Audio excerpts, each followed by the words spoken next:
Have you ever wondered how you can grow your own natural dyes at home? Let's delve into the vibrant world of natural dyes, a centuries-old method that brings eco-friendly color to fabric, yarn, and more.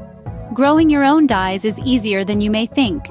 The first step is selecting the right plants. Some favorites include marigolds, which yield a sunny yellow, indigo plants that produce a rich blue, and the madder root, known for its robust red. These plants are not only great for creating natural dyes, but are also easy to grow in most climates, requiring just basic gardening skills. So whether you're a seasoned gardener or a budding green thumb, it's a fun and rewarding task.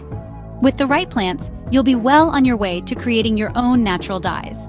After selecting your plants, it's time to get them in the ground.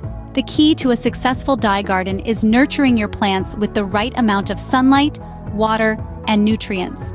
Remember, each plant has its own needs, so be sure to research your chosen species. Now comes the crucial part: when to harvest. The timing varies per plant, but it's often when they're most vibrant. This ensures maximum color intensity from your dye.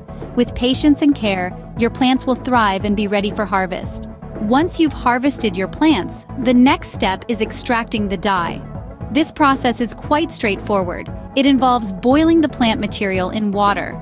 The heat from the boiling process releases the pigments from the plants, infusing the water with color. It's a bit like making a strong cup of tea. You'll want to let it simmer for a while to ensure a rich, vibrant hue. After boiling, your dye is ready to be used. Now, you're one step closer to creating your own naturally dyed masterpiece. Growing your own natural dyes is not only fun, but it's also a great way to add a personal touch to your craft projects. Imagine the satisfaction of using dyes made from your own garden. Remember, every green thumb can turn into a rainbow with a bit of practice. If you enjoyed this video, don't forget to hit the like button and subscribe to our channel for more gardening tips and tricks.